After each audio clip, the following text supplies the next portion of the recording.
የሐዋርያው የጳውሎስ መልእክት ወደ ሮሜ ሰዎች ምዕራፍ 1።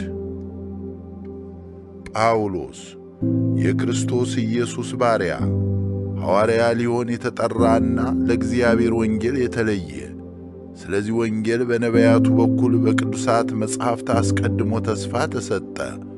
ወንጌሉም ስለ ልጁ በሥጋ ከዳዊት ዘር ስለሆነ በቅድስና መንፈስ ደግሞ ከሙታን በመነሳቱ የእግዚአብሔር ልጅ መሆኑ በኃይል ስለተገለጠው ስለ ጌታችን ኢየሱስ ክርስቶስ ነው።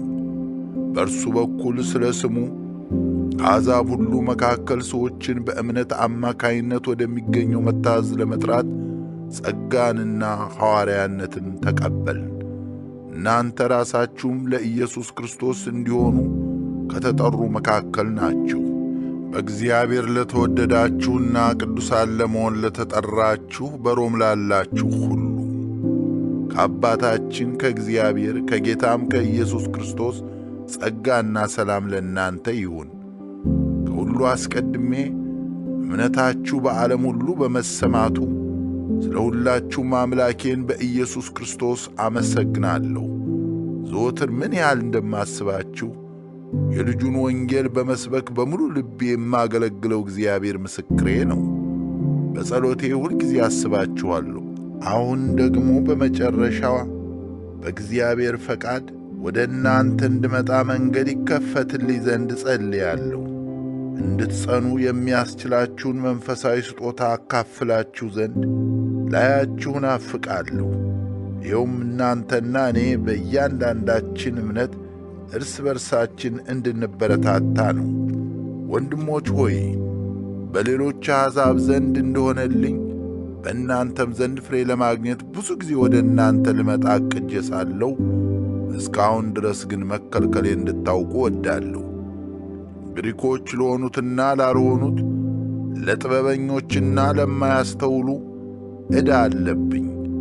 በሮም ለምትኖሩ ለእናንተም ወንጌልን ለመስበክ የምጓጓው ለዚህ ነው።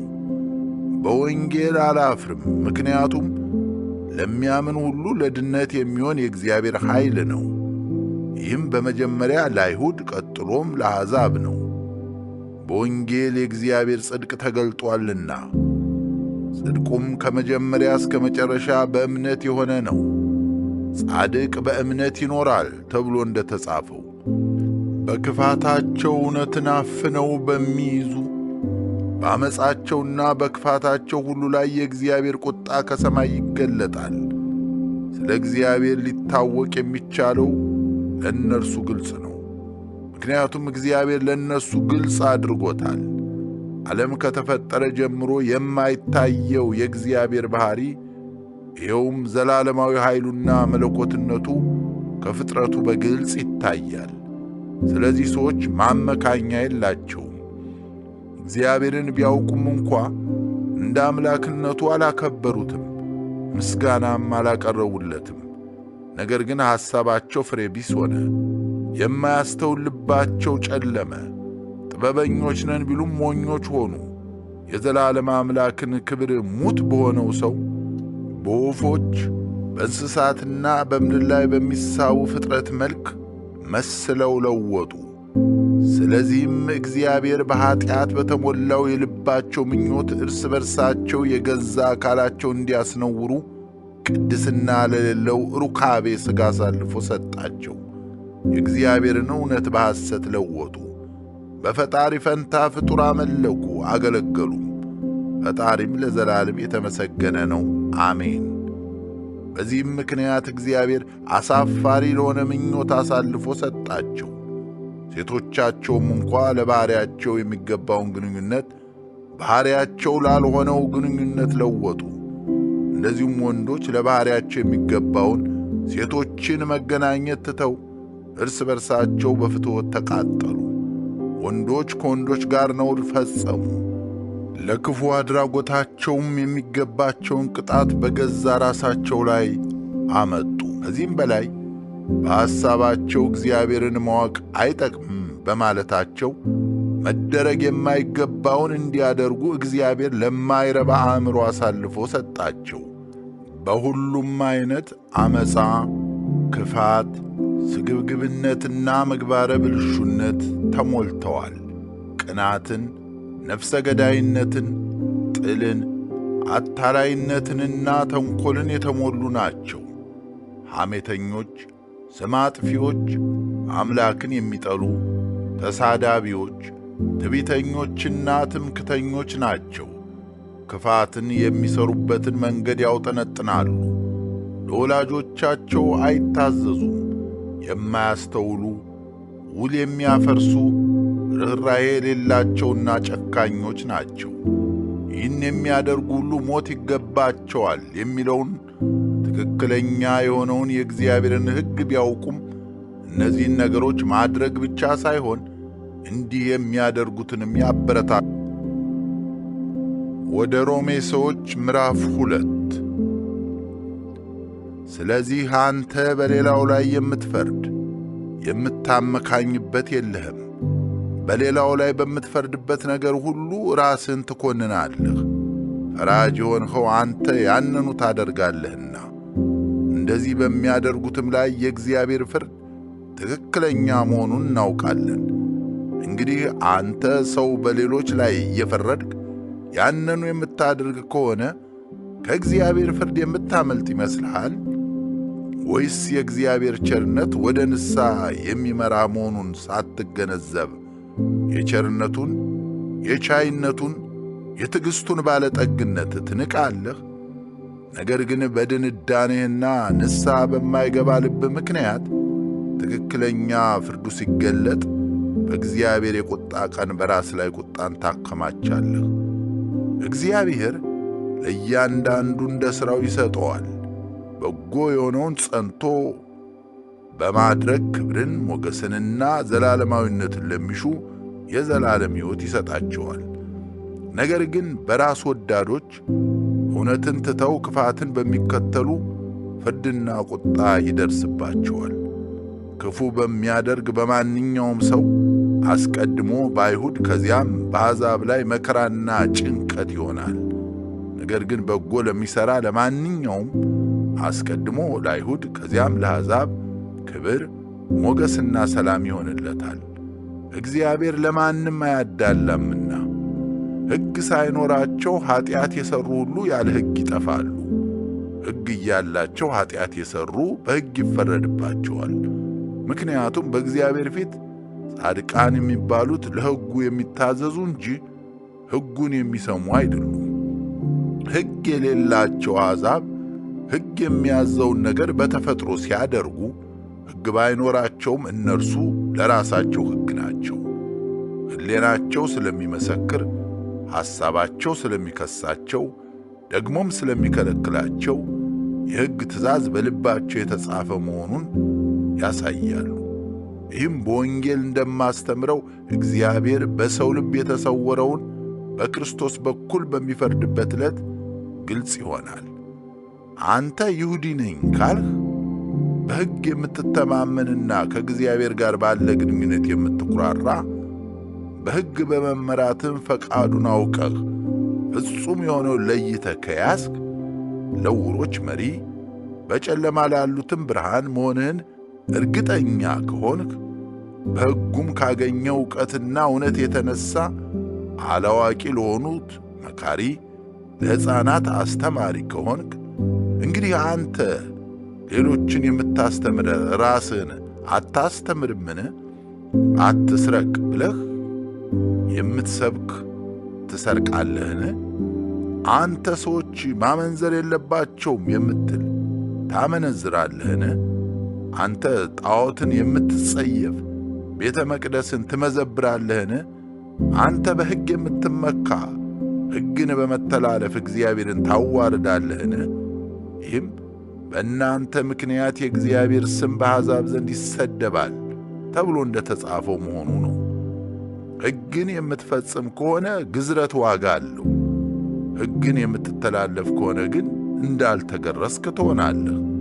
ያልተገረዙት ሕጉ የሚያዘውን የሚፈጽሙ ከሆነ እንደ ተገረዙ አይቈጠሩምን? አንተ የተጻፈ ሕግ ግዝረትም ቢኖርህ ሕግ ተላላፊ በመሆንህ በሥጋ ያልተገረዘው ለሕግ በመታዘዙ ይፈርድብሃል። አንድ ሰው ለይምሰል በውጫዊው ብቻ ይሁዲ ልሁን ቢል ይሁዲ አይሆንም። እውነተኛ ግዝረትም ውጫዊና ሥጋዊ ሥርዓት አይደለም። ዳሩ ግን አንድ ሰው ይሁዲ የሚሆነው በውስጣዊ ማንነቱ ይሁዲ ሆኖ ሲገኝ ነው። ግዝረትም ግዝረት የሚሆነው በተጻፈው ሕግ ሳይሆን በመንፈስ የልብ ግዝረት ሲኖር ነው። እንዲህ ያለው ሰው ምስጋናው ከሰው ሳይሆን ከእግዚአብሔር። ወደ ሮሜ ሰዎች ምዕራፍ 3 ታዲያ ይሁዳዊ መሆን ጥቅሙ ምንድን ነው? መገረዝስ ምን ፋይዳ አለው? በየትኛውም መንገድ ጥቅሙ ብዙ ነው። ከሁሉ አስቀድሞ የእግዚአብሔር ቃል በአደራ የተሰጠው ለእነርሱ ነው። አንዳንዶች እምነት ባይኖራቸውስ የእነርሱ አለማመን የእግዚአብሔርን ታማኝነት ዋጋ ያሳጠዋልን? ፈጽሞ አይሆንም። ሰው ሁሉ ሐሰተኛ፣ እግዚአብሔር ግን እውነተኛ ይሁን። እንዲህ ተብሎ ተጽፏልና ከቃልህ የተነሣ እውነተኛ፣ በፍርድም ፊት ረቺ ትሆናለህ። የእኛ ዓመፃ የእግዚአብሔርን ጽድቅ አጉልቶ የሚያሳይ ከሆነ ምን ማለት እንችላለን? እንደ ሰው ለመከራከር ያህል እግዚአብሔር በእኛ ላይ ቁጣውን ማምጣቱ ትክክል አይደለም ሊባል ነውን? እንደ ሰው ሲታሰብ ማለቴ ነው። በእርግጥ እንዲህ ሊሆን አይችልም። እንዲህ ቢሆንማ ኖሮ እግዚአብሔር በዓለም ላይ እንዴት ሊፈርድ ይችላል? የእኔ ውሸተኛ መሆን የእግዚአብሔርን እውነተኛነት የሚያጎላ ክብሩንም የሚጨምርለት ከሆነ ኀጢአተኛ ተብዬ እስካሁን እንዴት ይፈርድብኛል በማለት ሊከራከር የሚችል ሰው ይኖር ይሆናል። ይህማ በጎ እንዲመጣ ክፉ እንሥራ ይላሉ በማለት አንዳንዶች እንደሚያስወሩብን ነው። በእነዚህ ሰዎች ላይ የሚደርሰው ፍርድ ትክክለኛ ነው። እንግዲህ ምን እንላለን? እኛ ከእነርሱ እንበልጣለንን? ከቶ አይደለም። አይሁድም ሆኑ አሕዛብ ሁሉም ከኀጢአት በታች እንደሆኑ አስቀድመን ከሰናቸዋል። እንዲህ ተብሎ እንደ ተጻፈ ጻድቅ ማንም የለም፣ አንድም እንኳ አስተዋይ የለም። እግዚአብሔርን የሚሻ አንድም የለም። ሁሉም ተሳስተዋል፣ በአንድነት የማይጠቅሙ ሆነዋል። በጎ የሚያደርግ ማንም የለም፣ አንድም እንኳ። ጉሮሮአቸው የተከፈተ መቃብር ነው፣ አንደበታቸው ሽንገላን ያዘወትራል። በከንፈሮቻቸው የእባብ መርዝ አለ፣ አፋቸው ርግማንና ምሬት ሞልቶበታል። እግራቸው ደም ለማፍሰስ ፈጣን ነው፣ በመንገዳቸው ጥፋትና ጉስቁልና ይገኛል። የሰላምንም መንገድ አያውቁም፣ በዐይናቸው ፊት የእግዚአብሔር ፍርሃት የለም። እንግዲህ አፍ ሁሉ እንዲዘጋና ዓለም በሙሉ ለእግዚአብሔር መልስ እንዲሰጥ ሕግ የሚናገረው ሁሉ ከሕግ በታች ላሉት እንደሆነ እናውቃለን። ስለዚህ ሕግን በመጠበቅ ማንም በእርሱ ፊት ጻድቅ ነው ሊባል አይችልም። ይልቁንም በሕግ አማካይነት ኀጢአትን እንገነዘባለን። አሁን ግን ሕግና ነቢያት የመሰከሩለት ከሕግ ውጪ የሆነ የእግዚአብሔር ጽድቅ ተገልጧል። ይህ የእግዚአብሔር ጽድቅ ኢየሱስ ክርስቶስን በማመን የሚገኝ ጽድቅ ነው። ልዩነት የለም። ምክንያቱም ሁሉም ኀጢአትን ሰርተዋል፣ የእግዚአብሔርም ክብር ጎሏቸዋል። በኢየሱስ ክርስቶስ በሆነው ቤዛነት እንዲያው በጸጋው ጸድቀዋል። በደሙም በሆነው እምነት እግዚአብሔር የማስተሰረያ መሥዋዕት አድርጎ አቅርቦታል። ይህንም ያደረገው ቀድሞ የተፈጸመውን ኀጢአት ሳይቀጣ በትዕግሥት በማለፍ ጽድቁን ለማሳየት ነው። በአሁኑ ዘመን ይህን ያደረገው ጽድቁን ይኸውም እርሱ ራሱ ጻድቅ ሆኖ በኢየሱስ የሚያምነውን የሚያጸድቅ መሆኑን ለማሳየት ነው። ታዲያ ትምክህት ወዴት ነው? እርሱማ ቀርቷል። በየትኛው ሕግ? በሥራ ሕግ ነውን? አይደለም፣ በእምነት ሕግ ነው እንጂ። ማንም ሰው ሕግን በመፈጸም ሳይሆን በእምነት እንደሚጸድቅ እናረጋግጣለን። እግዚአብሔር የአይሁድ አምላክ ብቻ ነውን? የአሕዛብስ አምላክ አይደለምን? አዎን፣ የአሕዛብም አምላክ ነው። የተገረዘውን በእምነት ያልተገረዘውንም በዚያው እምነት የሚያጸድቅ አንድ እግዚአብሔር ብቻ ነውና። ታዲያ እንዲህ ከሆነ ከእምነት የተነሣ ሕግን ዋጋ የሌለው እናደርግ ይሆን? ፈጽሞ አይደረግም። ሕጉን እናጸናል። ወደ ሮሜ ሰዎች ምዕራፍ 4። እንግዲህ በሥጋ የቀድሞ አባታችን የሆነ አብርሃም በዚህ ረገድ ምን አገኘ እንላለን? አብርሃም በሥራ ጸድቆ ቢሆን ኖሮ የሚመካበት ነበረው። ነገር ግን በእግዚአብሔር ፊት መመካት አይችልም። መጽሐፍስ ምን ይላል? አብርሃም እግዚአብሔርን አመነ፣ ጽድቅም ሆኖ ተቆጠረለት። አንድ ሰው ሥራ ከሠራ ደሞዙ እንደ ስጦታ ሳይሆን እንደ ተገቢ ዋጋው ይቆጠርለታል። ነገር ግን ለማይሠራው ኃጡን ሰው ጻድቅ በሚያደርግ በእግዚአብሔር ለሚያምን ሰው እምነቱ ጽድቅ ሆኖ ይቆጠርለታል። ዳዊትም ጽድቅ ያለ ሥራ ስለሚቆጠርለት ሰው ብፅዕና እንዲህ ብሏል፣ መተላለፋቸው ይቅር የተባለላቸው ኃጢአታቸው የተሰረየላቸው ብፁዓን ናቸው። ኃጢአቱን ጌታ ከቶ የማይቆጥርበት ሰው ብፁዕ ነው። ይህ ብፅዕና ለተገረዙት ብቻ ነው ወይስ ላልተገረዙትም? የአብርሃም እምነቱ ጽድቅ ሆኖ ተቆጠረለት ብለናል። ታዲያ እንዴት ተቆጠረለት? ከተገረዘ በኋላ ነው ወይስ ከመገረዙ በፊት? የተቆጠረለት ከተገረዘ በኋላ ሳይሆን ከመገረዙ በፊት ነው። ሳይገረዝ በነበረው እምነት ላገኘው ጽድቅ የመገረዝን ምልክት ይኸውም የጽድቅን ማኅተም ተቀበለ። ስለዚህ ለሚያምኑ ነገር ግን ላልተገረዙት ጽድቅ ይቆጠርላቸው ዘንድ የሁሉ አባት ነው። እርሱ ለተገረዙትም አባት ነው። መገረዝ ብቻ ሳይሆን አባታችን አብርሃም ከመገረዙ በፊት የነበረውን የእምነቱን ፈለግ ለሚከተሉ ሁሉ ነው።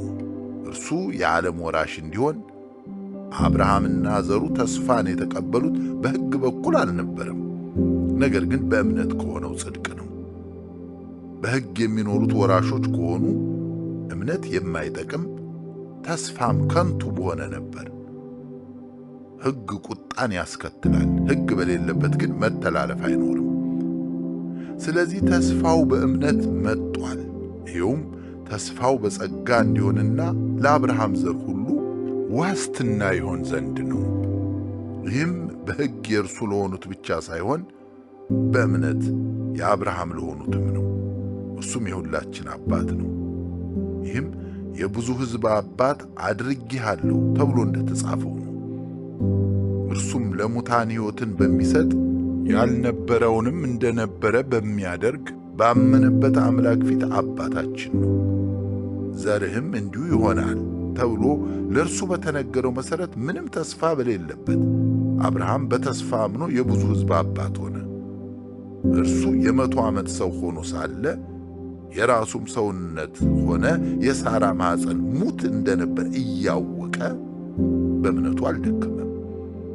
ይልቁንም በእምነቱ በመጽናት ለእግዚአብሔር ክብርን ሰጠ እንጂ የእግዚአብሔርን ተስፋ አልተጠራጠረም።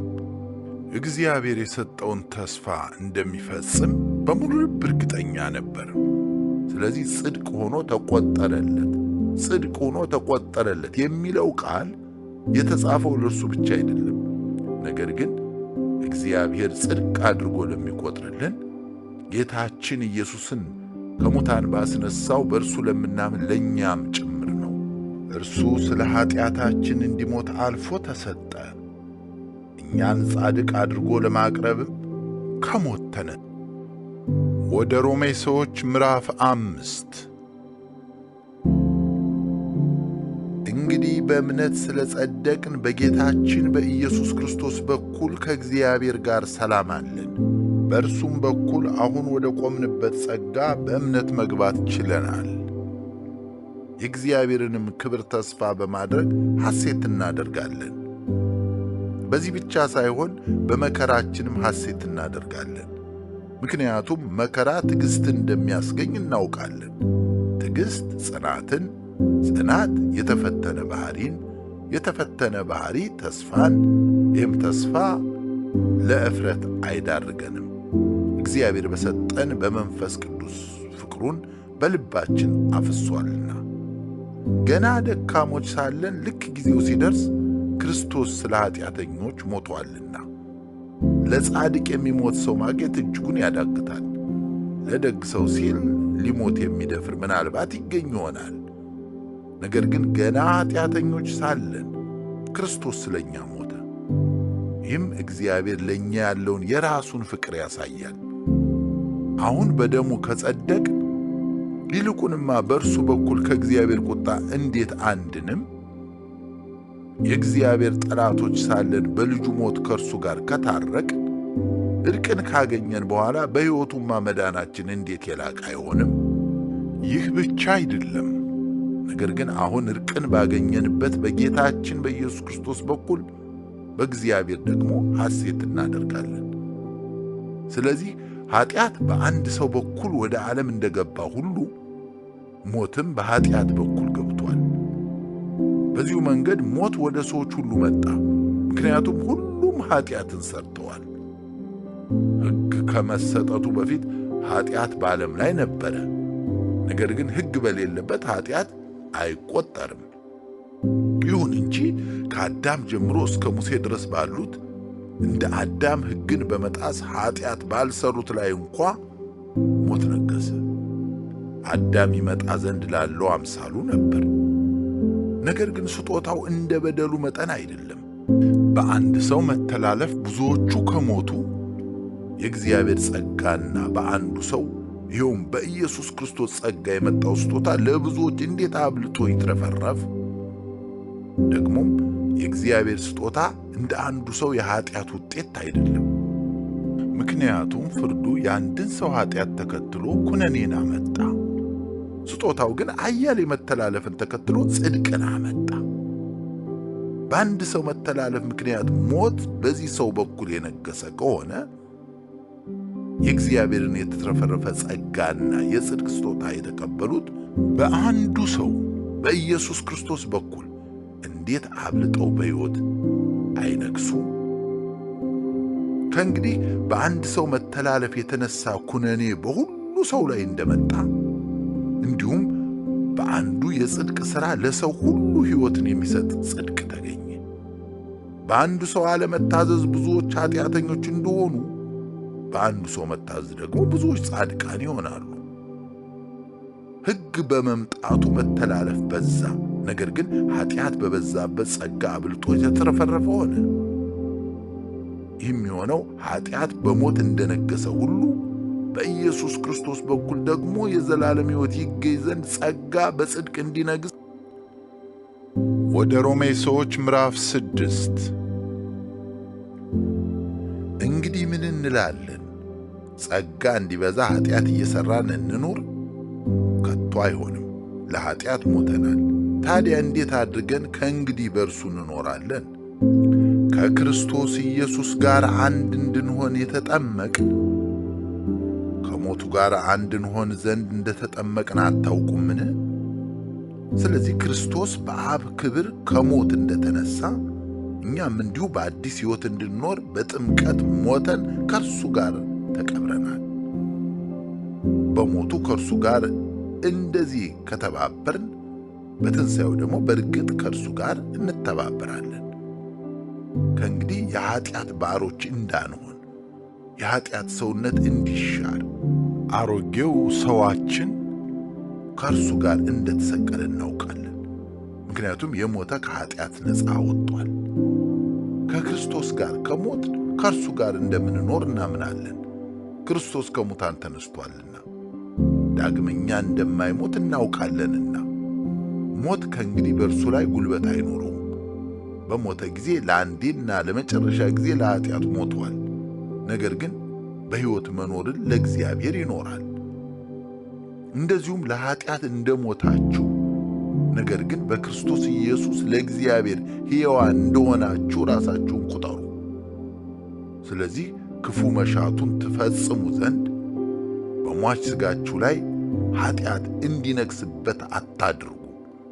ብልቶቻችሁን የክፋት መሣሪያ አድርጋችሁ ለኃጢአት አታቅርቡ። ይልቁንስ ከሞት ወደ ሕይወት እንደ ተሻገሩ ሰዎች አድርጋችሁ ራሳችሁን ለእግዚአብሔር አቅርቡ። ብልቶቻችሁንም የጽድቅ መሣሪያ አድርጋችሁ ለእግዚአብሔር አቅርቡ። ከጸጋ በታች እንጂ ከሕግ በታች ስላልሆናችሁ ኃጢአት አይገዛችሁምና። እንግዲህ ምን ይሁን? ከሕግ በታች ሳይሆን ከጸጋ በታች በመሆናችን ኃጢአት እንስራን? በጭራሽ አይገባም።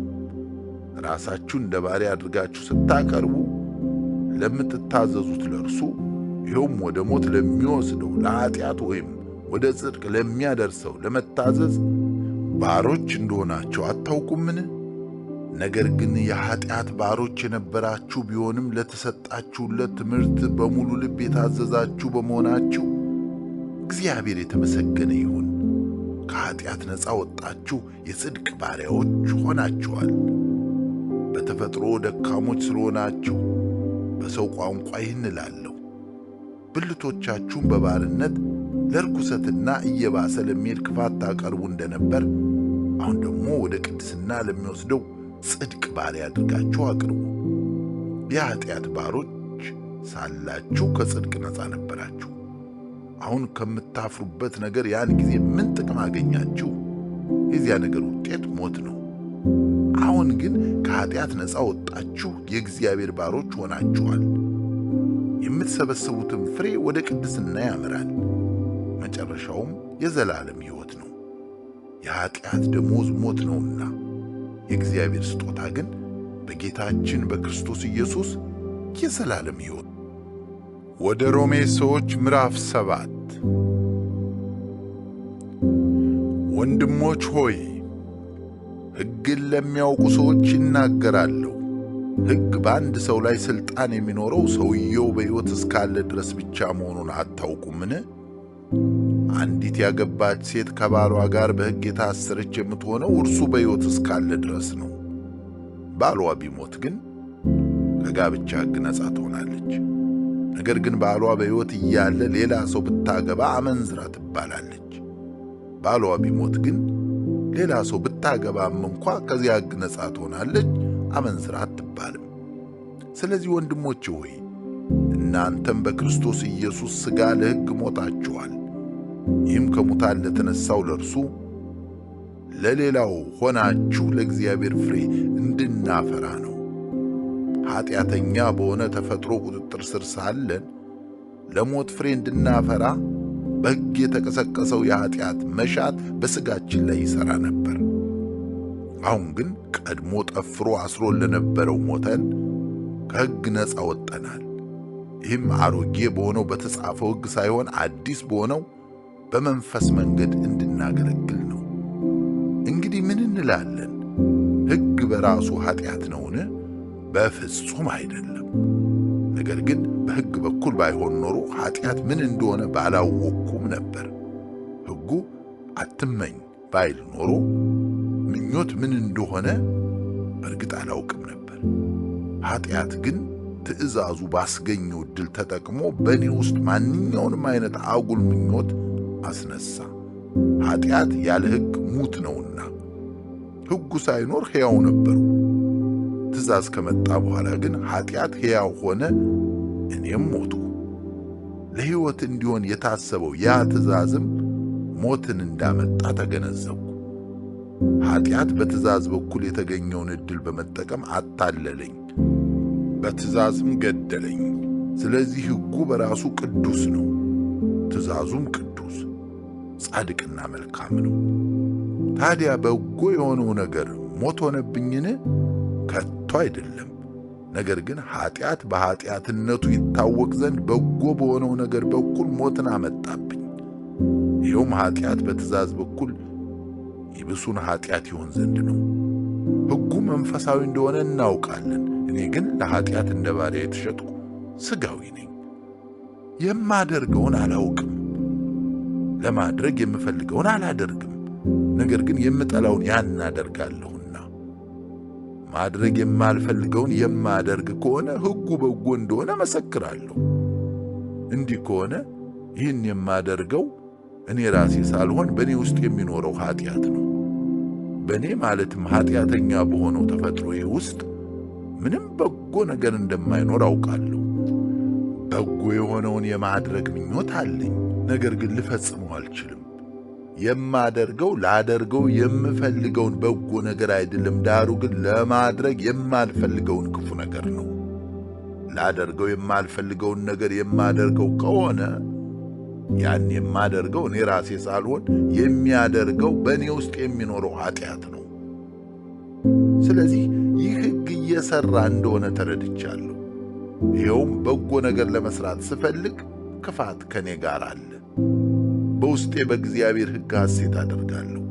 ነገር ግን በብልቶቼ ውስጥ ለሚሠራው የኀጢአት ሕግ እኔን እስረኛ በማድረግ ከአእምሮዬ ሕግ ጋር የሚዋጋ ሌላ ሕግ በብልቶቼ ውስጥ ሲሠራ ያለው። እኔ ምን ዓይነት ጎስቋላ ሰው ነኝ! ከዚህ ለሞት ከተሰጠ ሰውነት ማን ሊያድነኝ ይችላል? በጌታችን በኢየሱስ ክርስቶስ በኩል ምስጋና ለእግዚአብሔር ይሁን። እንግዲያስ እኔ ራሴ በአእምሮዬ ለእግዚአብሔር ሕግ ባሪያ ስሆን፣ በኀጢአተኛ ተፈጥሮዬ ግን ለኀጢአት ሕግ። ወደ ሮሜ ሰዎች ምዕራፍ 8። ስለዚህ በክርስቶስ ኢየሱስ ያሉት አሁን ኩነኔ የለባቸውም። ምክንያቱም የሕይወት መንፈስ ሕግ በክርስቶስ ኢየሱስ ከኀጢአትና ከሞት ሕግ ነፃ አውጥቷቸዋል። ሕግ ከሥጋ ባሕሪ የተነሣ ደክሞ ሊፈጽም ያልቻለውን እግዚአብሔር የገዛ ልጁን በኀጢአተኛ ሰው አምሳል የኀጢአት መሥዋዕት እንዲሆን በመላክ ፈጸመው። በዚህም ኀጢአትን በሥጋ ኰነነ። ይኸውም በሥጋ ሳይሆን በመንፈስ በምንመላለስ በእኛ ሕጉ የሚጠይቀው ጽድቅ ሙሉ በሙሉ እንዲፈጸም ነው። እንደ ሥጋ የሚኖሩ ልባቸውን በሥጋ ፍላጎት ላይ ያሳርፋሉ። እንደ መንፈስ የሚኖሩ ግን ልባቸውን በመንፈስ ፍላጎት ላይ ያደርጋሉ። የሥጋን ነገር ማሰብ ሞት ነው፣ የመንፈስን ነገር ማሰብ ግን ሕይወትና ሰላም ነው። ለኀጢአት የተገዛ አእምሮ ከእግዚአብሔር ጋር ጠበኛ ነው። ለእግዚአብሔር ሕግ አይገዛም፣ መገዛትም አይችልም። በሥጋ የሚመሩትም እግዚአብሔርን ማስደሰት አይችሉም።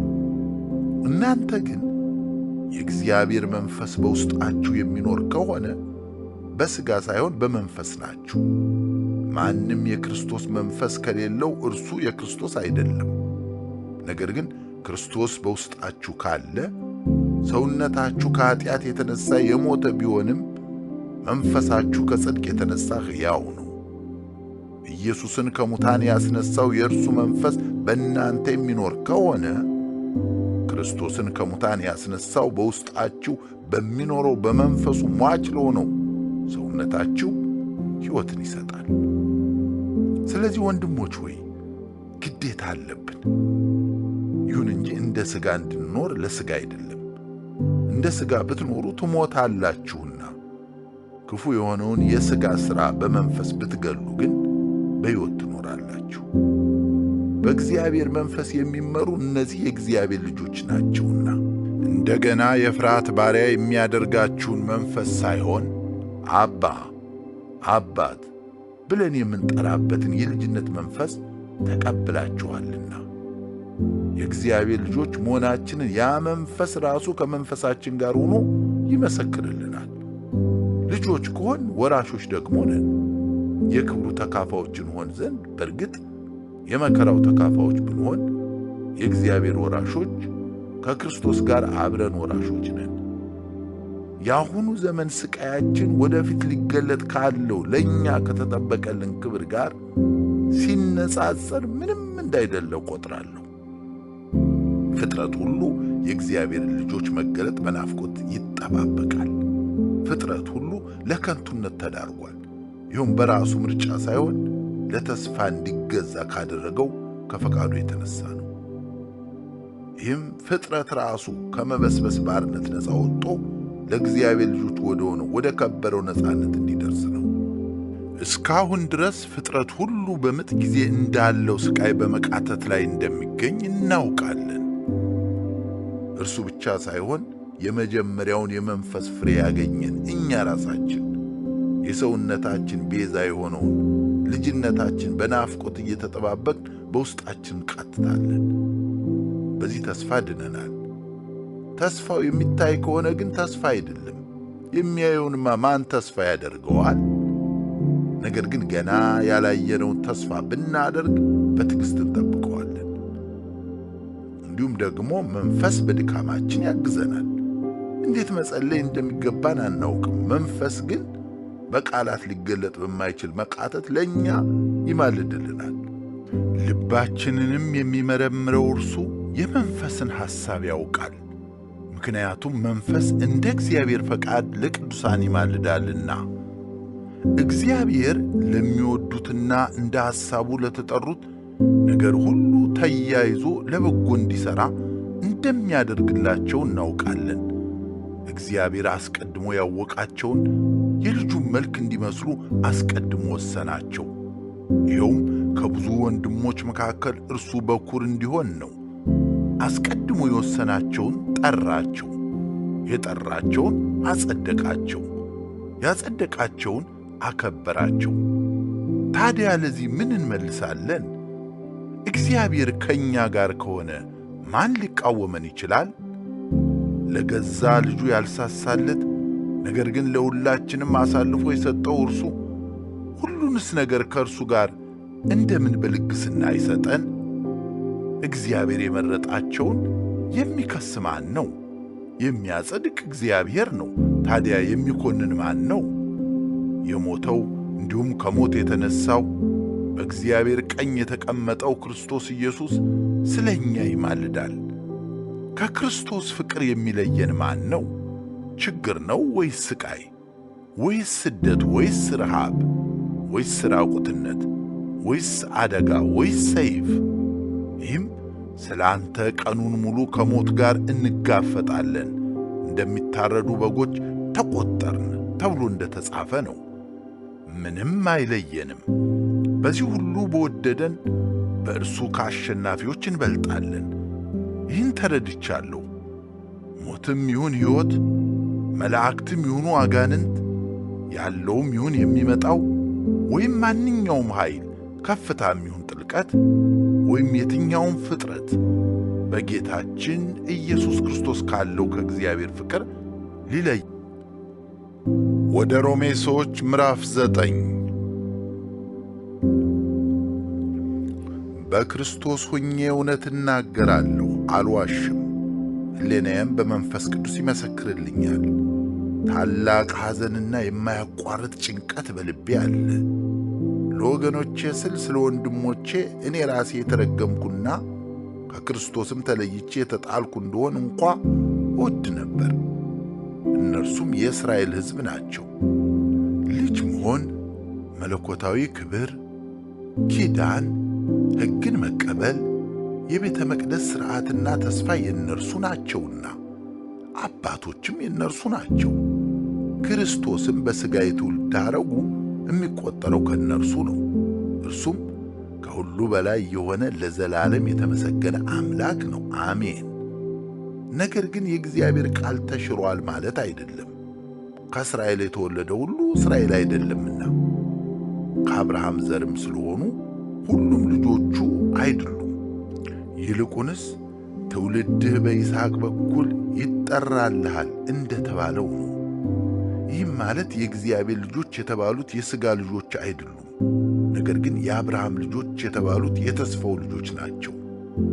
ጊዜው ሲደርስ እመለሳለሁ፣ ሳራም ወንድ ልጅ ትወልዳለች ተብሎ ተስፋው ተሰጥቷልና። ይህም ብቻ ሳይሆን የርብቃ ልጆች አንድ አባት አላቸው፣ እርሱም አባታችን ይስሐቅ ነው። መንትዮቹ ገና ሳይወለዱ ወይም በጎም ሆነ ክፉ ሳያደርጉ የእግዚአብሔር ሐሳብ በምርጫ ይጸና ዘንድ በሥራ ሳይሆን ከጠሪው በመሆኑ ታላቁ ታናሹን ያገለግላል ተብሎ ተነገራት። ይህም ያዕቆብን ወደድኩ ኤሳውን ግን ጠላው ተብሎ እንደ ተጻፈው ነው። እንግዲህ ምን እንላለን? እግዚአብሔር አድሎ ያደርጋልን? በፍጹም አያደርግም። ለሙሴ የምምረውን እምረዋለሁ፣ ለምራራለትም እራራለታለሁ ይላልና። እንግዲህ ይህ ከሰው ፍላጎት ወይም ጥረት ሳይሆን ከእግዚአብሔር ምሕረት የተነሣ ነው። መጽሐፍ ፈርዖንን ኃይሌ በአንተ እንዲታይ ስሜም በምድር ሁሉ እንዲነገር ለዚህ አስነሣው ይላልና። ስለዚህ እግዚአብሔር ሊምረው ለሚወደው ምሕረት ያደርግለታል፣ ልቡ እንዲደነድን የፈለገውንም ያደነድነዋል። ከእናንተ አንዱ ታዲያ እንደዚህ ከሆነ እግዚአብሔር እስካሁን ለምን ይወቅሰናል? ምክንያቱም ፈቃዱን ሊቋቋም የሚችል ማን አለ? ይለኝ ይሆናል። ነገር ግን ለእግዚአብሔር መልስ የምትሰጥ አንተ ማን ነህ? ሥራ ሰሪውን ለምን እንዲሠራኝ ይለዋልን? ሸክላ ሰሪ ከሚሠራው ጭቃ አንዳንዱን ሸክላ ለክብር ሌላውን ደግሞ ለተራ አገልግሎት የማድረግ መብት የለውምን?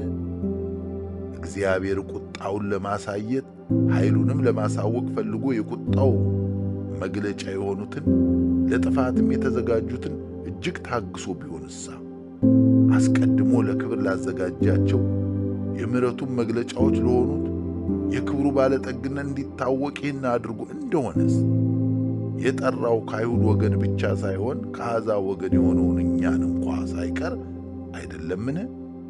በሆሴዕ እንዲህ እንደሚል ሕዝቤ ያልሆኑትን ሕዝቤ ብዬ ጠራቸዋለሁ፣ ያልተወደደችውንም የተወደደችው ብዬ ጠራለሁ።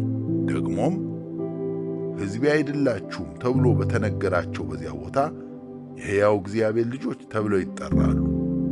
ኢሳይያስም ስለ እስራኤል እንዲህ ሲል ይጮኻል።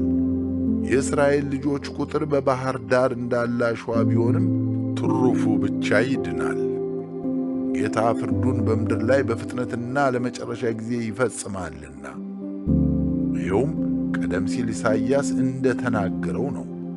የሰራዊት ጌታ ዘር ባያስቀርልን ኖሮ እንደ ሶዶም ብሆን ነበር፣ ጎሞራንም በመሰል ነበር። እንግዲህ ምን እንበል?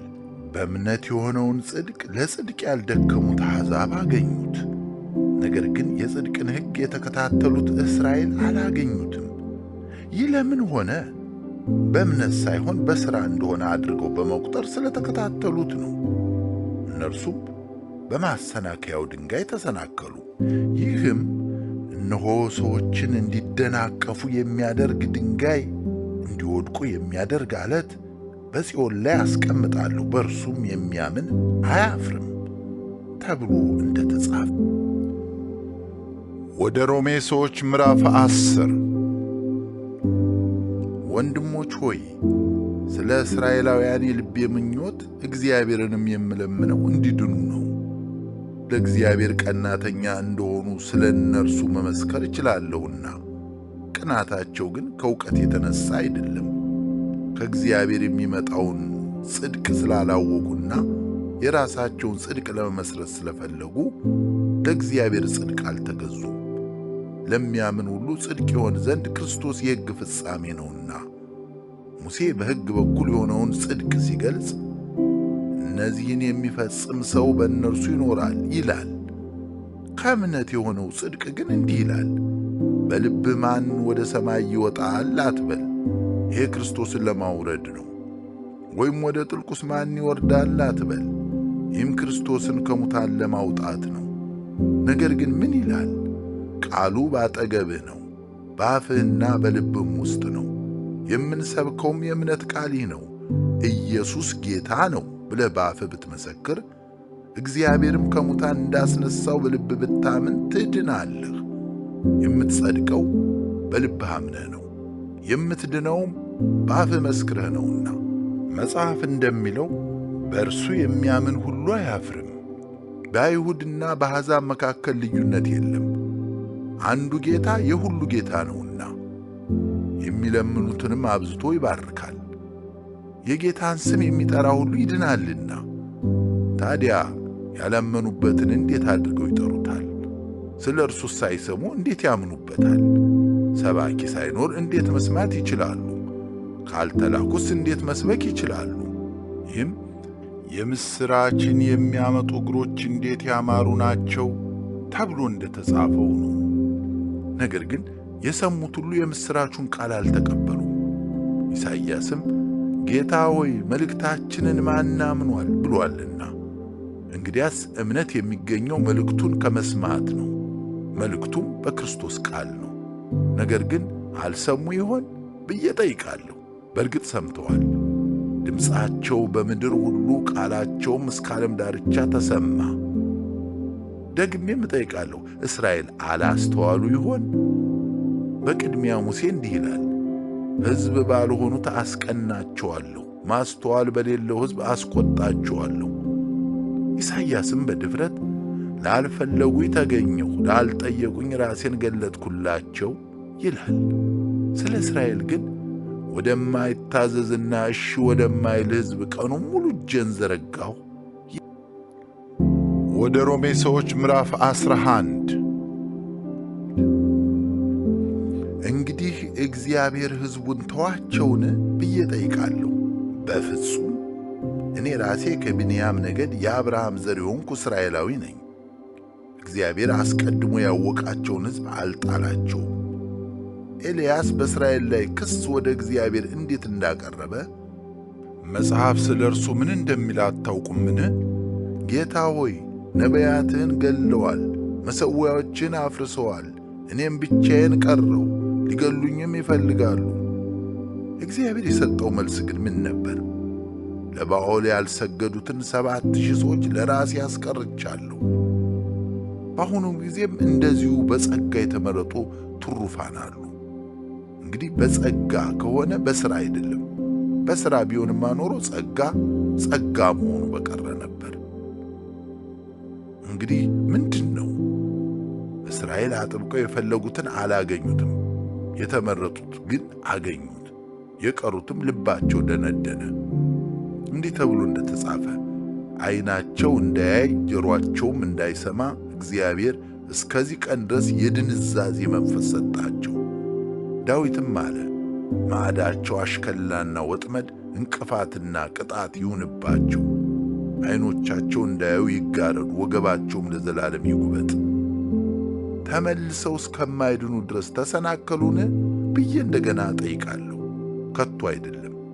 ይልቁንም እስራኤልን ለማስቀናት ሲባል በእነርሱ መተላለፍ ምክንያት ድነት ለአሕዛብ መጥቷል። ነገር ግን የእነርሱ መተላለፍ ለዓለም በረከት ከሆነ ውድቀታቸውም ለአሕዛብ በረከት ከሆነ ሙላታቸው ምን ያህል ታላቅ በረከት ያመጣ ይሆን? አሕዛብ ሆይ ለእናንተ እናገራለሁ። የአሕዛብ ሐዋርያ እንደመሆኔ መጠን አገልግሎቴን በትጋት ፈጽማለሁ።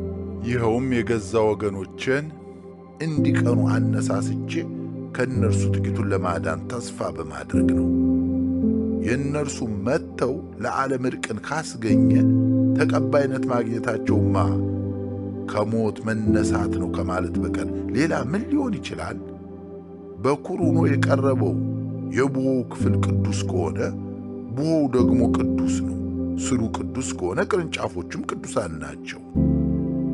ከቅርንጫፎቹ አንዳንዶቹ ቢሰበሩ አንተም የበረሃ ወይራ ሆነህ ሳለ በሌሎች መካከል ገብተህ ከተጣበክና ከወይራው ዘይት ስር የሚገኘውን በረከት ተካፋይ ከሆንክ በእነዚያ ቅርንጫፎች ላይ አትኩራራ። ብትኮራ ግን ይህን አስተውል፣ አንተ ስሩን አትሸከምም፣ ስሩ ግን አንተን ይሸከምሃል እንጂ። እንግዲህ ቅርንጫፎቹ የተሰበሩት እኔ እንድገባ ነው ትል ይሆናል። ትክክል ነው። እነርሱ የተሰበሩት ካለማመን የተነሳ ነው። አንተም በእምነት ቆመሃል። ፍራ እንጂ ትዕቢተኛ አትሁን። እግዚአብሔር በተፈጥሮ ቅርንጫፎች ለሆኑት ካልራራላቸው ላንተም አይራራልህምና። እንግዲህ የእግዚአብሔርን ቸርነትና ጭካኔ ተመልከት። ጭካኔውም በወደቁት ላይ ነው፣ ቸርነቱ ግን በቸርነቱ ውስጥ እስካለ ድረስ ለአንተ ነው። ያለዚያ ግን አንተም ትቆረጣለህ። እነርሱም ባለማመናቸው ጸንተው ባይኖሩ ተመልሰው ይገባሉ፣ እግዚአብሔር መልሶ ሊያስገባቸው ይችላልና። የበረሃ ከሆነው የወይራ ዛፍ የተቆረጥክና ተፈጥሮህ ወዳልሆነው ወደ መልካሙ ወይራ የገባ ከሆንክ በተፈጥሮአቸው ቅርንጫፎች የሆኑት እነዚህ ወደ ራሳቸው ወይራ ዛፍ መግባታቸውማ ምን ያህል ይሆን? ወንድሞች ሆይ ልባሞች ሆናችሁ እንዳይመስላችሁ ይህን ምስጢር ሳታውቁ እንድትቀሩ አልፈልግም። የአሕዛብ ሙላት እስኪገባ ድረስ እስራኤል በከፊል በድንዳኔ ውስጥ አልፋለች። ስለዚህ እስራኤል ሁሉ ይድናሉ፣ እንዲህ ተብሎ እንደተጻፈ አዳኝ ከጽዮን ይወጣል፣ ከያዕቆብም ክፋትን ያስወግዳል። ኃጢአታቸውንም ሳስወግድ ከእነርሱ ጋር የምገባው ኪዳኔ ይህ ነው። እንደ ምስራቹ ቃል ለእናንተ ሲባል ጠላቶች ናቸው፣ እንደ ምርጫ ከሆነ ግን ለአባቶች ሲባል የተወደዱ ናቸው። የእግዚአብሔር ስጦታና ጥሪ ጸጸት የለበትም። እናንተም ቀድሞ ለእግዚአብሔር የማትታዘዙ እንደነበራችሁ ከእነርሱ አለመታዘዝ የተነሳ አሁን ምሕረት እንዳገኛችሁ ሁሉ እግዚአብሔር ለእናንተ ምሕረት ከማድረጉ የተነሳ እነርሱ ምሕረት ያገኙ ዘንድ አሁን የማይታዘዙ ልጆች ሆነዋል። እግዚአብሔር ለሁሉም ምሕረት ያደርግ ዘንድ ሰውን ሁሉ ባለመታዘዝ ዘግቶታልና። የእግዚአብሔር የጥበቡና የእውቀቱ ባለጠግነት እንዴት ጥልቅ ነው! ፍርዱ አይመረመርም፣ ለመንገዱም ፈለግ የለውም። የጌታን ልብ ያወቀ ማን ነው? አማካሪውስ የነበረ ማን ነው? እግዚአብሔር መልሶ እንዲሰጠው ለእግዚአብሔር ያበደረ ከቶ ማን ነው? ሁሉም ከእርሱ በእርሱ ለእርሱ ነውና ለእርሱ ለዘላለም ክብር ይሁን። ወደ ሮሜ ሰዎች ምዕራፍ 12 እንግዲህ ወንድሞች ሆይ ሰውነታችሁን ቅዱስና እግዚአብሔርን ደስ የሚያሰኝ ሕያው መሥዋዕት አድርጋችሁ ታቀርቡ ዘንድ በእግዚአብሔር ርኅራኄ እለምናችኋለሁ።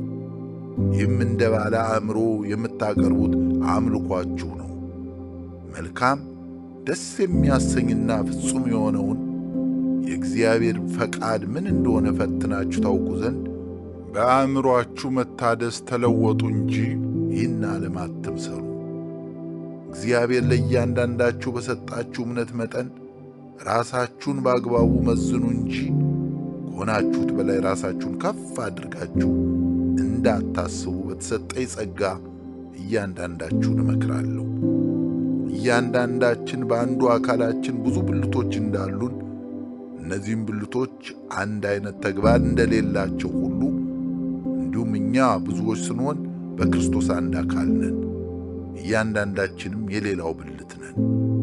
እንደ ተሰጠን ጸጋ የተለያዩ ስጦታዎች አሉን።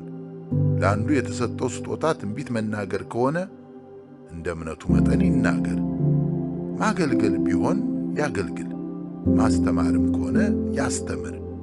መምከር ከሆነ ይምከር። ለሌላቸው መለገስ ከሆነም አብዝቶ ይለግስ። ማስተዳደር ከሆነም በትጋት ያስተዳድር። ምሕረት ማድረግ ከሆነም በደስታ ይማር። ፍቅራችሁ ያለ ግብዝነት ይሁን። ክፉ የሆነውን ሁሉ ተጸየፉ፣ በጎ ከሆነው ነገር ጋር ተቆራኙ። እርስ በርሳችሁ በወንድማማች መዋደድ አጥብቃችሁ ተዋደዱ። አንዱ ሌላውን ከራሱ በማስበለጥ እርስ በርሳችሁ ተከባበሩ። ጌታን ለማገልገል በመንፈስ የጋላችሁ ሁኑ እንጂ ከዚህ ትጋት ወደ ኋላ አትበሉ። በተስፋ ደስተኞች ሁኑ፣ በመከራ ታገሱ፣ በጸሎት ጽኑ። ችግረኛ ለሆኑ ቅዱሳን ካላችሁ አካፍሉ፣ እንግዶችን ተቀበሉ። የሚያሳድዷችሁን መርቁ እንጂ አትርገሙ። ደስ ከሚላቸው ጋር ደስ ይበላችሁ፣ ከሚያዝኑም ጋር እዘኑ። እርስ በርሳችሁ በመስማማት ኑሩ። ዝቅተኛ ኑሮ ውስጥ ካሉ ጋር አብራችሁ ለመሆን ፍቀዱ እንጂ አትኩራሩ። በራሳችሁም አትመኩ። ለማንም ክፉን በክፉ አትመልሱ። በሰው ሁሉ ፊት በጎ የሆነውን ነገር ለማድረግ ትጉ።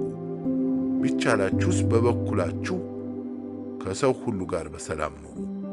ወዳጆች ሆይ ለእግዚአብሔር ቁጣ ፈንታ ስጡ እንጂ አትበቀሉ። በቀል የኔ ነው፣ እኔ ብድራትን እመልሳለሁ ይላል ጌታ ተብሎ ተጽፏልና። ይልቁንስ ጠላት ቢራብ አብላው፣ ቢጠማም አጠጣው። ይህን በማድረግህም የእሳት ፍም በራሱ ላይ ትከምራለህ።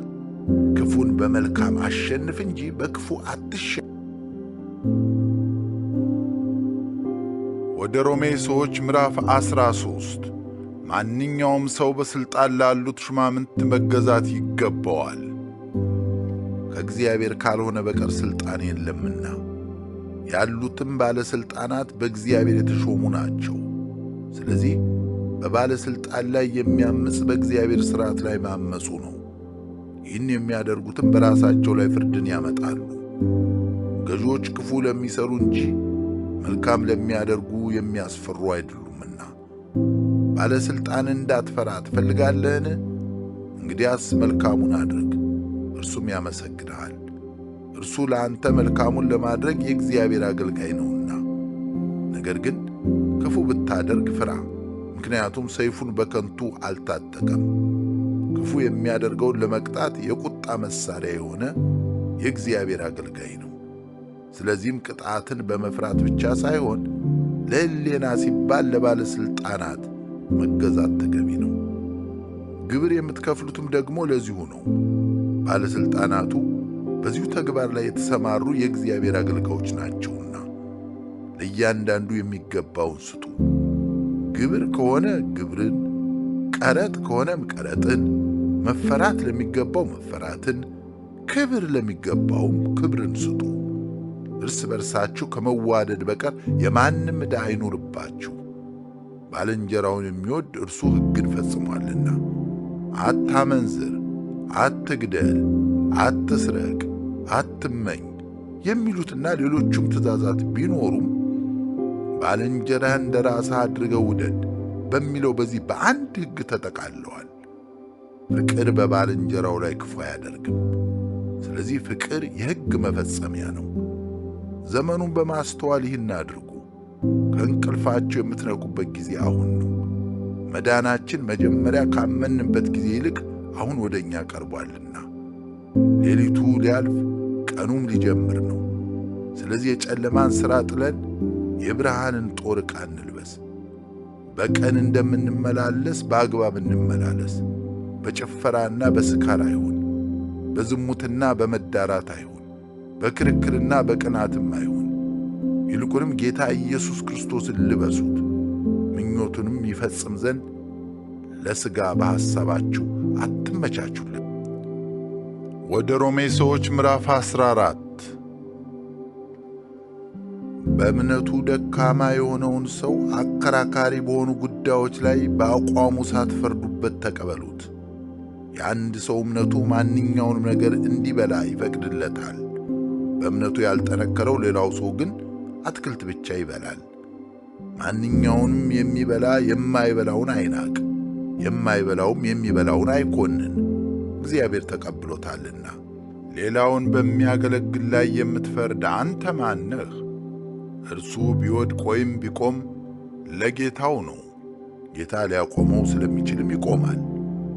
አንድ ሰው አንዱን ቀን ከሌላው የተሻለ ቅዱስ አድርጎ ይቆጥራል፣ ሌላው ደግሞ ቀኖቹ ሁሉ እኩል እንደሆኑ ያስባል። እያንዳንዱ የራሱን ውሳኔ ልብ ብሎ ይወስን።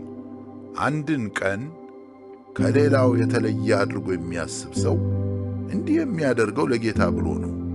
ሥጋ የሚበላውም ለጌታ ብሎ ይበላል፣ ለእግዚአብሔር ምስጋና ያቀርባልና። የማይበላም ለጌታ ሲል አይበላም፣ ለእግዚአብሔር ምስጋና ያቀርባል።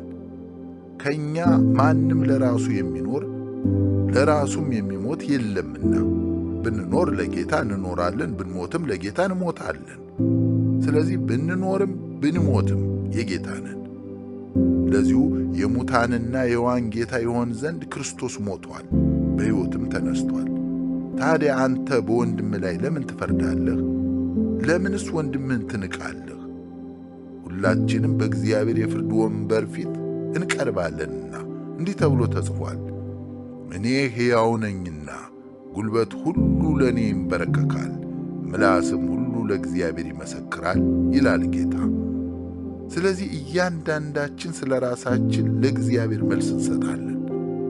ስለዚህ እርስ በርሳችን አንዱ በሌላው ላይ ከመፍረድ እንቆጠብ። በዚህ ፈንታ ግን በወንድምህ መንገድ ላይ የማሰናከያ ድንጋይ ወይም ወጥመድ እንዳታስቀምጥ ቁርጥ ሐሳብ አድርግ። በጌታ በኢየሱስ ሁኜ በራሱ ንጹሕ ያልሆነ ምንም ምግብ እንደሌለ ተረድቻለሁ። ነገር ግን አንድ ሰው አንድን ነገር ንጹሕ እንዳልሆነ የሚቆጥር ከሆነ ያ ነገር ለእርሱ ንጹሕ አይደለም። ወንድምህ በምትበላው ምግብ የሚያዝን ከሆነ በፍቅር አልተመላለስህም።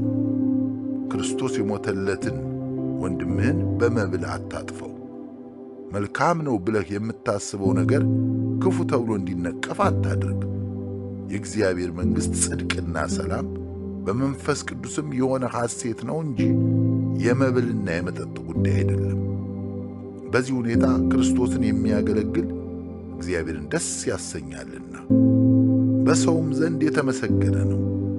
ስለዚህ ሰላም የሚገኝበትንና እርስ በርሳችንም የምንተናነጽበትን ማንኛውንም ጥረት እናድርግ።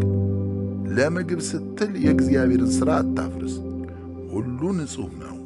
ነገር ግን ለሌላው ሰው የመሰናከያ ምክንያት የሚሆነውን መብላት ስህተት ነው። ለወንድም መሰናክል ምክንያት የሚሆነውን ሥጋን አለመብላት፣ ወይንን አለመጠጣት ወይም አንዳች ነገርን አለማድረግ መልካም ነው። እንግዲያስ ስለ እነዚህ ነገሮች ያለህ እምነት በአንተና በእግዚአብሔር መካከል የተጠበቀ ይሁን። ትክክል ነው ብሎ በተቀበለው ነገር ራሱን የማይኮንን የተባረከ ሰው ነው። ነገር ግን የሚጠራጠር ሰው ቢበላ በእምነት ስላልሆነ ተፈርዶበታል። በእምነት ያልተደረገ ሁሉ ኃጢአት ነው።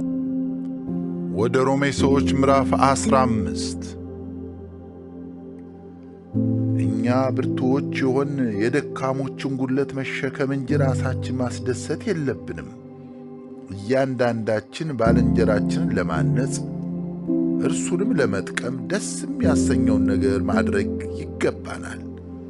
ክርስቶስ ራሱን ደስ አላሰኘምና፣ ነገር ግን አንተን የሰደቡበት ስድብ በእኔ ላይ ደረሰብኝ ተብሎ እንደተጻፈው ሆነበት። በጽናትና በቅዱሳት መጻሕፍት በሚሰጡት መጽናናት ተስፋ እንዲኖረን ቀደም ብሎ የተጻፈው ሁሉ ለትምህርታችን ተጽፏልና። ብርታትንና መጽናናትን የሚሰጥ አምላክ ክርስቶስ ኢየሱስን ስትከተሉ በመካከላችሁ የአንድነትን መንፈስ ይስጣችሁ። ይኸውም በአንድ ልብና በአንድ አፍ ሆናችሁ የጌታችን የኢየሱስ ክርስቶስን አምላክና አባት ታከብሩ ዘንድ ነው። እንግዲህ ለእግዚአብሔር ምስጋና ይሆን ዘንድ ክርስቶስ እንደተቀበላችሁ እርስ በርሳችሁ ተቀባበሉ። ለአባቶች የተሰጠውን የተስፋ ቃል ያጸና ዘንድ ለእግዚአብሔር እውነት ሲል ክርስቶስ የአይሁድ አገልጋይ እንደሆነ እነግራችኋለሁና፣ እንዲሁም አሕዛብ እግዚአብሔርን ስለ ምሕረቱ ያመሰግኑት ዘንድ ነው። እንዲህ ተብሎ እንደተጻፈ ስለዚህ በአሕዛብ መካከል አመሰግንሃለሁ፣ ለስምህም እዘምራለሁ። ደግሞም አሕዛብ ሆይ ከሕዝቡ ጋር ደስ ይበላችሁ ይላል። እንደገናም አሕዛብም ሁላችሁ ጌታን አመስግኑ፣ ሕዝቦች ሁሉ ወድሱት ይላል። ኢሳይያስም እንዲሁ በሕዝቦች ሁሉ ላይ የሚነግሠው የእሴይ ሥር ይመጣል፣ በእርሱም አሕዛብ ተስፋ ያደርጋሉ ይላል። በእርሱ በመታመናችሁ የተስፋ አምላክ ደስታንና ሰላምን ሁሉ ይሙላባችሁ። ይኸውም በመንፈስ ቅዱስ ኃይል ተስፋ ተትረፍርፎ እንዲፈስላችሁ ነው። ወንድሞች ሆይ እናንተ ራሳችሁ በበጎነት የተሞላችሁ በእውቀት ሁሉ እንደተሞላችሁና አንዱ ሌላውን ለመምከር ችሎታ ያላችሁ መሆናችሁን እኔ ራሴ እርግጠኛ ሆኛለሁ። እግዚአብሔር በሰጠኝ ጸጋ መሠረት እንደገና አሳስባችሁ ዘንድ በአንዳንድ ጉዳዮች ላይ በድፍረት የጻፍኩላችሁ በእግዚአብሔር ወንጌል የክህነት ተግባር ለአሕዛብ የክርስቶስ ኢየሱስ አገልጋይ ለመሆን ነው። ይኸውም አሕዛብ በመንፈስ ቅዱስ ተቀድሰው በእግዚአብሔር ዘንድ ተቀባይነት ያለው መሥዋዕት እንዲሆኑ ነው። ስለዚህ እግዚአብሔርን በማገልገሌ በክርስቶስ ኢየሱስ እመካለሁ። በተናገርኩትና ባደረግኩት ነገር አሕዛብ ለእግዚአብሔር እንዲታዘዙ ክርስቶስ በእኔ ሆኖ ከፈጸመው በቀር ሌላ ነገር ለመናገር አልደፍርም። ይህም የሆነው በመንፈስ ቅዱስ ኃይል በምልክቶችና በታምራት ነበር። በዚህም ሁኔታ ከኢየሩሳሌም እስከ ኢልዋራው ቀን ዙሪያ ድረስ የክርስቶስን ወንጌል ፈጽሜ ሰብኬአለሁ። ሌላው በጣለው መሠረት ላይ እንዳልገነባ ብዬ ክርስቶስ ባልተጠራበት ስፍራ ወንጌልን መስበክ የዘወትር ምኞቴ ነበር። ይልቁንም ስለ እርሱ ያልተነገራቸው ያያሉ፣ ያልሰሙም ያስተውላሉ ተብሎ እንደተጻፈ ነው። በዚህ ምክንያት ወደ እናንተ እንዳልመጣ ብዙ ጊዜ ተከለከልኩ።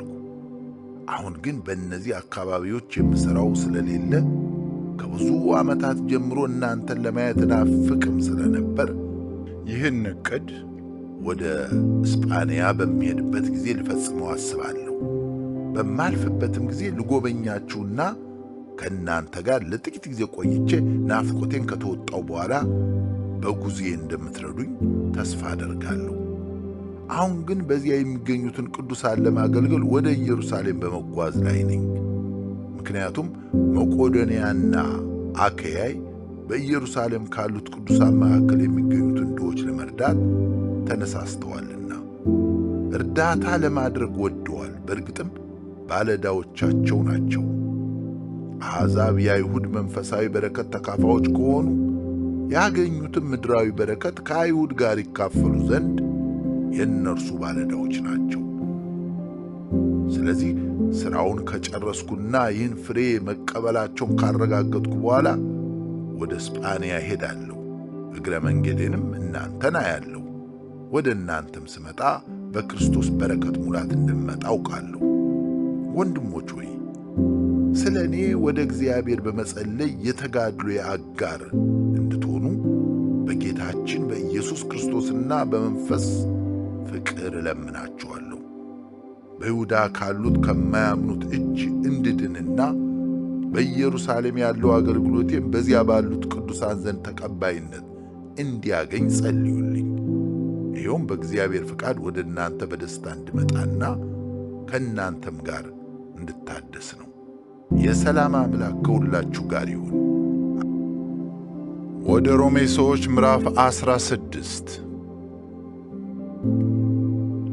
በክንክራኦስ ቤተ ክርስቲያን አገልጋይ የሆነችውን እህታችንን ፌበንን አደራላችኋለሁ። ለቅዱሳን ተገቢ በሆነው አቀባበል በጌታ እንድትቀበሏትና ከእናንተም የምትፈልገው ማንኛውንም እርዳታ እንድታደርጉላት አሳስባችኋለሁ። ለብዙ ሰዎችና ለእኔም ጭምር ታላቅ ድጋፍ ነበረችና በክርስቶስ ኢየሱስ አብረው ለሚያገለግሉት ለፕርስቅላና ለአቂላ ሰላምታ አቅርቡልኝ። እነርሱም ለእኔ ሲሉ ሕይወታቸውን ለአደጋ አጋልጠው ሰጡ። እኔ ብቻ ሳልሆን የአሕዛብ አብያተ ክርስቲያናት ሁሉ ያመሰግኗቸዋል። በእነርሱ ቤት ላለች ቤተ ክርስቲያንም ሰላምታ አቅርቡልኝ። ከእስያ አገር ለመጀመሪያ ወደ ክርስቶስ ለተመለሰው ለወዳጄ ለአጥኔጦን ሰላምታ አቅርቡልኝ። ለእናንተ ብዙ ለደከመችው ለማርያ ሰላምታ አቅርቡልኝ።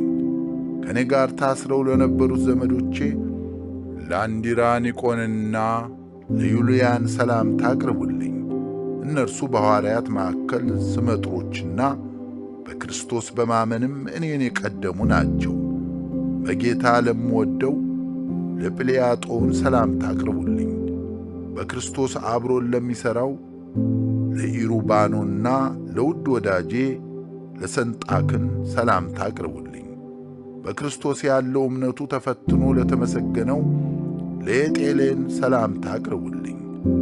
በአርስጣቡሉ ቤተሰብ ለሆኑትም ሰላምታ አቅርቡልኝ። ለዘመዴ ለሄሮድዮና ሰላምታ አቅርቡልኝ።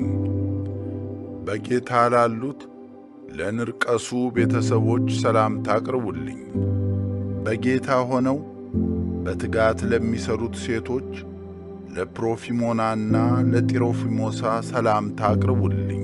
በጌታ ሆና እጅግ ለደከመችው ለሌላዋ ሴት ለተወደደችው ለጠሪሲዳ ሰላምታ አቅርቡልኝ። በጌታ ለተመረጠው ለሩፎንና የኔም እናት ለሆነችው ለእናቱ ሰላምታ አቅርቡልኝ። ለአስቄሪጦንና ለአፍሎሶንጳ ለሄሮሜን ለጳንጦሮባን ለሄርማን ከእነርሱም ጋር ላሉት ወንድሞች ሰላምታ አቅርቡልኝ። ለፌለጎን ለዮልያ ለኔርያና ለእህቱ እንዲሁም ላልንጦን ከእነርሱም ጋር ላሉት ቅዱሳን ሰላምታ አቅርቡልኝ። በተቀደሰ አሰሳም ሰላምታ ተሰጣጡ። የክርስቶስ አብያተ ክርስቲያናት ሁሉ ሰላምታ ያቀርቡላችኋል። ወንድሞች ሆይ መለያየትን ከሚፈጥሩትና የተማራችሁትን ትምህርት በመቃወም በጉዞአችሁ መሰናክል ከሚያደርጉት እንድትጠነቀቁ አሳስባችኋለሁ። ከእነርሱም ራቁ። እንደነዚህ ያሉት ሰዎች የሚያገለግሉት ጌታችን ኢየሱስ ክርስቶስን ሳይሆን የራሳቸውን ሆድ ነው። በለሰለሰ አንደበታቸውና በሽንገላ የዋሆችን ያታልላሉ። ለእናንተም ታዛዥነት ሁሉም ሰምተዋል። በዚህም እኔ እጅግ ተደስቻለሁ። ሆኖም በጎ ስለሆነው ነገር ጥበበኞች፣ ክፉ ስለሆነውም የዋሆች እንድትሆኑ እፈልጋለሁ። የሰላም አምላክ ሰይጣንን ከእግራችሁ በታች ፈጥኖ ይቀጠቅጠዋል። የጌታችን የኢየሱስ ጸጋ ከእናንተ ጋር ይሁን። አብሮኝ የሚሠራው ጢሞቴዎስ እንዲሁም ዘመዶቼ የሆኑት ሉኪዮስ፣ ኢያሶንና ሱሲጴጥሮስ ሰላምታ ያቀርቡላችኋል። ይህን መልእክት የጻፍኩ እኔ ጠርጢዮስ በጌታ ሰላምታ አቀርብላችኋለሁ። በመልካም መስተንግዶ እኔና በዚህ የምትገኘዋ ሞላዋ ቤተ ክርስቲያን ደስ የምንሰኝበት ጋይዮስ ሰላምታ ያቀርብላችኋል። የከተማይቱ ግምጃ ቤት ሹም የሆነው ኤሬስጦስ ወንድማችንም ቋስጥሮስ ሰላምታ ያቀርቡላችኋል። የጌታችን የኢየሱስ ክርስቶስ ጸጋ ከሁላችሁ ጋር ይሁን፣ አሜን። በዘላለማዊ አምላክ ትእዛዝ ሕዝቦች ሁሉ አምነው እንዲታዘዙ በነቢያት መጻሕፍት አሁን በተገለጠው ላለፉት ረጅም ዘመናት ተሰውሮ በነበረው ምስጢር መገለጥ መሠረት ባስተማርሁት ወንጌልና በኢየሱስ ክርስቶስ መሰበክ ሊያጸናችሁ ለሚችለው እርሱ ብቻ ጥበበኛ ለሆነ አምላክ በኢየሱስ ክርስቶስ በኩል ለዘላለም ክብር ይሁን።